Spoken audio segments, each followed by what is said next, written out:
सवेरे से पढ़ने को मिल रहा है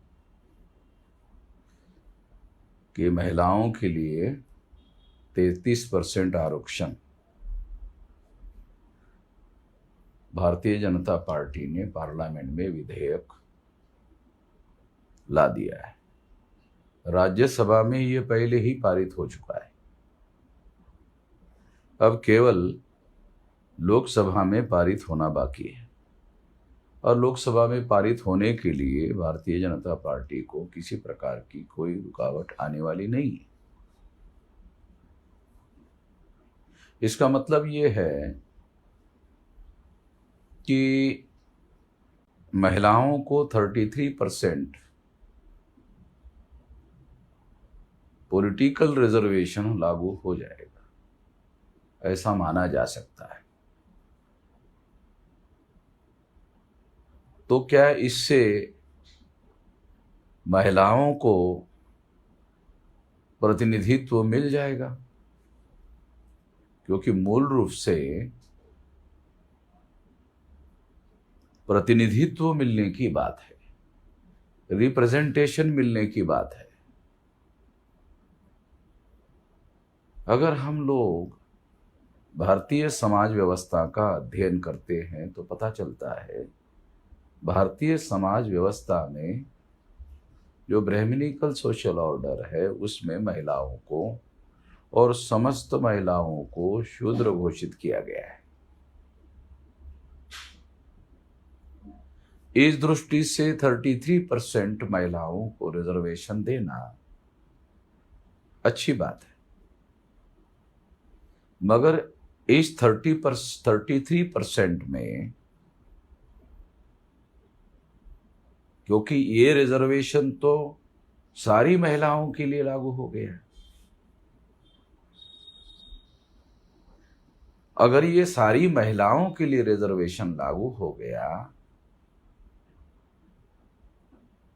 तो इस हिसाब से इसमें ब्राह्मण जाति की महिलाओं को भी रिजर्वेशन लागू हो गया, जो भारत के संविधान के अनुसार इस बात को मान्यता नहीं है, क्योंकि ब्राह्मणों को रिजर्वेशन तो है नहीं, क्षत्रियों को रिजर्वेशन नहीं है, वैश्यों को रिजर्वेशन नहीं है। तो इन महिलाओं को भी, इनके वर्ण की महिलाओं को भी ये रिजर्वेशन लागू हो जाएगा, क्योंकि ये रिजर्वेशन समस्त महिलाओं के लिए लागू हो गया। जो शेड्यूल कास्ट और शेड्यूल ट्राइब के लोगों को 22.5% 131 मेंबर पार्लियामेंट रिजर्वेशन है, पॉलिटिकल रिजर्वेशन है। ये पॉलिटिकल रिजर्वेशन जॉइंट इलेक्टोरेट में शेड्यूल कास्ट शेड्यूल ट्राइब को है, और जॉइंट इलेक्टोरेट में शेड्यूल कास्ट शेड्यूल ट्राइब को रिजर्वेशन होने की वजह से बाबा साहब अम्बेडकर ने इसका विरोध किया था, और वो ये मांग करते थे कि शेड्यूल कास्ट और शेड्यूल ट्राइब के लोगों को सेपरेट इलेक्टोरेट होना चाहिए और शेड्यूल ट्राइब के लोगों को, शेड्यूल कास्ट के लोगों को अपने रिप्रेजेंटेटिव चुनने का अधिकार होना चाहिए। मगर अनियंत्रित बहुमत के आधार पर गांधी और कांग्रेस के लोगों ने और ब्राह्मणों ने इसे नहीं माना और इसे लागू किया, इसे 10 साल के लिए लागू किया। मगर शेड्यूल कास्ट और शेड्यूल ट्राइब के लोगों की तरफ से हर 10 साल बाद एक्सटेंशन करने की मांग ना करने के बावजूद भी इसे हर 10 साल बाद एक्सटेंशन किया जाता है, जबकि शेड्यूल कास्ट और शेड्यूल ट्राइब के रिजर्वेशन को इंप्लीमेंट करने के लिए कानून बनाने की मांग की जाती है। शेड्यूल कास्ट शेड्यूल ट्राइब का रिजर्वेशन कानून बनाकर लागू किया जाए और जो अधिकारी इसे लागू नहीं करते हैं उनको दंड किया जाए। ये कानून अभी तक लागू नहीं हुआ। और ये अमल करने का काम उन लोगों के ऊपर छोड़ दिया गया है जो इसके विरोधी है। इस वजह से इसका फायदा उन लोगों को नहीं होता है। इसके बावजूद भी शेड्यूल कास्ट और शेड्यूल ट्राइब के जो पॉलिटिकल रिजर्वेशन है, जो जॉइंट इलेक्टोरेट है, और बहुतांश SC ST लोगों को ये पता ही नहीं है कि ये नॉमिनेटेड रिप्रेजेंटेशन है, ये रियल रिप्रेजेंटेशन नहीं है। बाबा साहब आम्बेडकर इसको रियल रिप्रेजेंटेशन नहीं मानते थे। शेड्यूल कास्ट के लोगों के द्वारा इलेक्टेड रिप्रेजेंटेशन को ही वो शेड्यूल कास्ट शेड्यूल ट्राइब के लोगों के वोटों के द्वारा इलेक्टेड रिप्रेजेंटेटिव को ही वो रियल रिप्रेजेंटेटिव मानते थे। मगर ये काम ब्राह्मण, क्षत्रिय, वैश्यों के ऊपर छोड़ दिया गया, खास तौर पर ब्राह्मणों के ऊपर छोड़ दिया गया, क्योंकि कांग्रेस पार्टी ब्राह्मणों की पार्टी थी, भारतीय जनता पार्टी भी ब्राह्मणों की पार्टी है, और इन पार्टियों में क्षत्रिय और वैश्यों के लोगों को भी नॉमिनेटेड रिप्रेजेंटेशन है, क्योंकि इनकी पार्टियां तो है नहीं, ये तो ब्राह्मणों की पार्टियां हैं। और 3.5% ब्राह्मणों का ही आज पार्लियामेंट पर कब्जा है। वही लोग अपने सुविधा के अनुसार किसको रिजर्वेशन देना चाहिए, किसको रिजर्वेशन नहीं देना चाहिए, और वो रिजर्वेशन कौन से तरीके का हो वो भी निर्धारित करते हैं उसका तरीका। तो ये जॉइंट इलेक्टोरेट है और नॉमिनेटेड रिप्रेजेंटेशन है, यानी इसका मतलब है कि जो ब्राह्मणों की पार्टियां है वो शेड्यूल कास्ट के, शेड्यूल ट्राइब के लोगों को रिप्रेजेंटेटिव के तौर पर नॉमिनेट करते थे। तो ये ब्राह्मणों के नॉमिनेटेड रिप्रेजेंटेटिव है, और नॉमिनेटेड रिप्रेजेंटेटिव को बाबा साहब आम्बेडकर रियल रिप्रेजेंटेटिव नहीं मानते थे। यही वजह है पार्लियामेंट में SC ST के मेंबर पार्लियामेंट उनके ऊपर होने वाले अन्याय अत्याचार के विरोध में कोई मुखर आवाज उठाते नहीं है। इसी तरह से अब महिलाओं को, समस्त महिलाओं को रिजर्वेशन दे दिया गया। जब रिजर्वेशन का, पॉलिटिकल रिजर्वेशन का या रिजर्वेशन का सारा कॉन्सेप्ट जो है वे ब्राह्मणिकल सोशल ऑर्डर के विरोध में जिन लोगों को प्रतिनिधित्व का अधिकार नहीं मिला उनको प्रतिनिधित्व देने की बात है। मगर जब समस्त महिलाओं को रिजर्वेशन दे दिया गया तो इसका मतलब है इसमें ब्राह्मणों की महिलाओं को भी रिप्रेजेंटेशन के नाम पर शामिल किया जाएगा। जबकि भारतीय जनता पार्टी ब्राह्मणों की पार्टी है, कांग्रेस भी ब्राह्मणों की पार्टी है, तो वो लोग उन्हीं लोगों की महिलाओं को नॉमिनेट करने का काम करेंगे और प्रचार में कहेंगे कि महिलाओं को हमने रिप्रेजेंटेशन दे दिया। मगर इससे ब्राह्मणों की महिलाओं को रिप्रेजेंटेशन मिल जाएगा और उनके संख्या से ज्यादा मिल जाएगा। 3.5% ब्राह्मणों को अगर मान लो 10%, 20% अगर वो देना चाहे 33 में, तो 20% तक ब्राह्मण महिलाओं को रिप्रेजेंटेशन दे सकते हो, जबकि उनकी संख्या 3.5% है। तो ये 2024 को चुनाव में ध्यान में रखते हुए किया हुआ मामला है, क्योंकि ये 2029 में लागू होगा। और लागू होने के बाद भी उन लोगों को इसका कोई बेनिफिट नहीं होगा। बेनिफिट अगर वास्तव में नरेंद्र मोदी बैकवर्ड क्लास के प्रधानमंत्री है, मगर यह फैसला तो नरेंद्र मोदी का किया हुआ फैसला नहीं है। पूना में RSS के लोगों ने मीटिंग की, उसमें उन्होंने निर्णय लिया और वो निर्णय नरेंद्र मोदी को कम्युनिकेट किया और इस तरह से नरेंद्र मोदी ने उस पर ठप्पा लगाकर लागू करवा दिया। बल्कि विशेष तौर पर यह अधिवेशन बुलाया इसीलिए गया था, वो अधिवेशन के पहले RSS की मीटिंग पूना में हुई और उसमें यह रेजोल्यूशन पास किया गया, उसमें यह पास किया गया और उस पर नरेंद्र मोदी ने अमल करने का काम किया। तो ये नॉमिनेटेड रिप्रेजेंटेशन है। ब्राह्मणों के द्वारा SC ST के लोगों को नॉमिनेट किया जाता था, उसका उनको आज तक फायदा नहीं हुआ। जबकि कोई भी सरकार सेंटर में SC ST के रिप्रेजेंटेटिव के समर्थन के बगैर सेंट्रल में बहुमत किसी की नहीं बनती है, मगर चूंकि वो नॉमिनेटेड रिप्रेजेंटेशन है इसलिए उनका कोई से नहीं है, उनकी कोई आवाज नहीं है।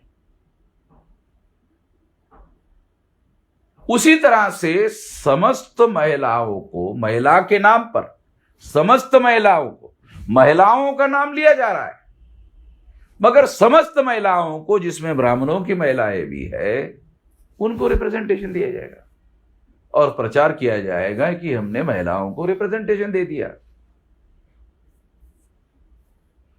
एक प्रकार से मैं ऐसा मानता हूं ये एक साजिश है, षड्यंत्र है। उसके बारे में तमाम बैकवर्ड क्लासेस के लोगों को किसी प्रकार की कोई जानकारी नहीं।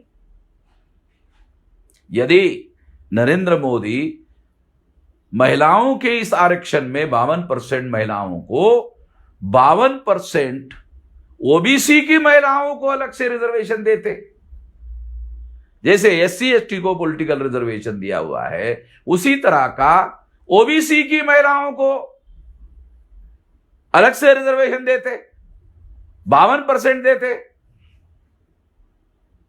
तो इससे लगभग 100 के लगभग महिलाएं ओबीसी की महिलाएं 100 के लगभग, क्योंकि इसमें लगभग 181 मेंबर पार्लियामेंट महिलाओं की होगी, तो उसमें लगभग अगर 52% महिलाओं को 52% दिया जाता है तो ये राउंड अबाउट 100% 100 के लगभग महिलाएं जो है वो बैकवर्ड क्लास की होगी और 33% की महिलाएं एससी एसटी के कोटे से अलग से होगी। 131 में अगर वहां 33% लागू किया जाता है तो ये लगभग 40 के लगभग 40-45 के लगभग शेड्यूल कास्ट और शेड्यूल ट्राइब में लागू होगा और ये 100 के लगभग होगा। तो एससी एसटी ओबीसी की महिलाएं 125 से लेकर 140 तक के संख्या में महिलाएं हो सकती है। तो इससे पार्लियामेंट का जो स्वरूप है, नेचर है, इसमें कुछ हद तक बदला जा सकता है। दूसरी महत्वपूर्ण बात यह है कि एससी एसटी को जो नॉमिनेटेड रिप्रेजेंटेशन दिया गया है, यह नॉमिनेटेड रिप्रेजेंटेशन रद्द किया जाए और जैसे बाबा साहब आंबेडकर ने 17 अगस्त 1932 को कम्युनल अवार्ड डिक्लेयर किया था, उसमें सेपरेट इलेक्टोरेट की मांग की थी, उस सेपरेट इलेक्टोरेट के तहत एससी एसटी के लोगों को पॉलिटिकल रिजर्वेशन दिया जाना चाहिए। ये एक हमारी बात है, हम इस बात की मांग कर रहे हैं और इसके लिए आने वाले समय में आंदोलन भी करेंगे।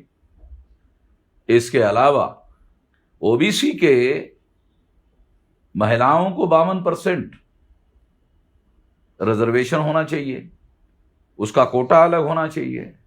टोटल 181 में 52% ओबीसी की महिलाएं होनी चाहिए। अगर सरकार ने ओबीसी की महिलाओं के लिए अलग से आरक्षण निर्धारित नहीं किया तो इस मुद्दे पर सारे देश भर में हम आंदोलन भी करेंगे और इस मुद्दे पर आवश्यकता हुई तो भारत बंद भी करेंगे।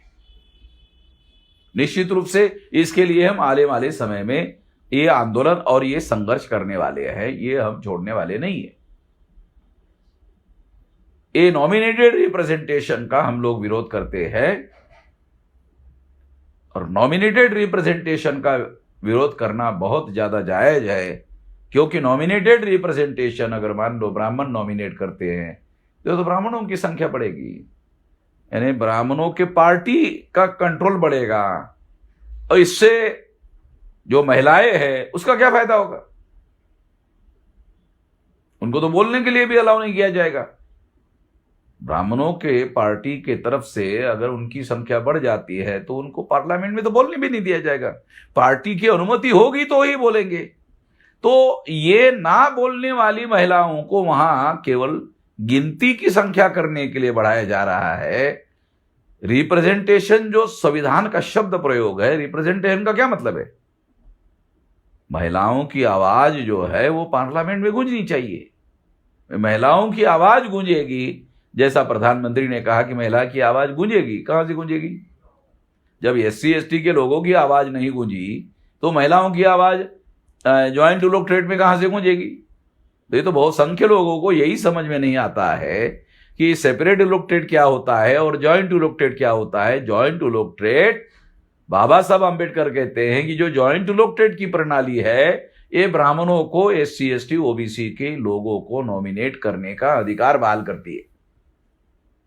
ये तो उनका अधिकार हो गया, ये तो ब्राह्मणों का अधिकार हो गया, ये ब्राह्मणों की पार्टी का अधिकार हो गया। इससे उनका अधिकार नहीं बढ़ेगा। इसके बारे में दूसरे लोगों को जानकारी नहीं है। जो बाबा साहब आंबेडकर का आंदोलन जानते हैं या बाबा साहब आंबेडकर की वैचारिक भूमिका मानते हैं, उन लोगों को पता है। ये केवल 2024 का चुनाव ध्यान में रखते हुए किया जा रहा है और नरेंद्र मोदी 2023 में साल भर यही काम कर रहे हैं कि 2024 का चुनाव जीतने के लिए क्या क्या क्या क्या किया जा सकता है, तमाम ऐसी बातें कर रहे हैं। मगर ये सारी तमाम बातें करने से एक बात और लोगों के मन में आ रही है कि नरेंद्र मोदी और भाजपा चुनाव जीतने नहीं जा रही है, वो चुनाव जीतने के लिए ये सारी की सारी बातें कर रहे हैं। तो ये सारी की सारी बात करने के बावजूद भी 2024 का चुनाव भाजपा और नरेंद्र मोदी जीत लेंगे, इसकी कोई गारंटी नहीं लग रही है। उनके सारे व्यवहार से लग नहीं रहा ऐसा कि ऐसा हो ही जाएगा, क्योंकि ऑल अपोजिशन के लोग इकट्ठा हो रहे हैं। और जब ऑल अपोजिशन के लोग इकट्ठा हो रहे हैं और बहुत सारे महत्वपूर्ण दल बीजेपी के जो गठबंधन में थे, वो प्रमुख दल गठबंधन में थे, वो बाहर हो गए। वो उनके साथ मिलकर चुनाव लड़ना नहीं चाहते। जैसे नवीन पटनायक का दल है, वो मिलकर चुनाव लड़ना नहीं चाहता। जगन मोहन रेड्डी का दल है आंध्र प्रदेश में, वो चुनाव लड़ना नहीं चाहता। तो ऐसे और कम से कम 10-12 दल है जो बीजेपी के साथ मिलकर चुनाव लड़ना नहीं चाहते। बीजेपी गठबंधन में 38 दल है, उसमें 25 दल ऐसे हैं जिसमें एक भी मेंबर पार्लियामेंट नहीं है, और बहुत सारे पार्टियों ने चुनाव तक नहीं लड़ा आज तक। केवल आम मतदाताओं को शो करने के लिए कि हमारे गठबंधन में 38 दल है, ये दिखाने के लिए। ये जो इंडिया गठबंधन है, इसमें भी कोई ऐसे दल है। तो मेरे कहने का मतलब ये है कि ये जो महिलाओं के नाम पर रिजर्वेशन देने का ऐलान किया गया है, ये केवल जुमला ही लगता है नरेंद्र मोदी का और भाजपा का, RSS का। ये जुमला ही है, ऐसा मेरा मानना है, क्योंकि 2029 के बाद ही इसे लागू किया जा सकता है। जनगणना के आंकड़े भारत सरकार के पास नहीं है।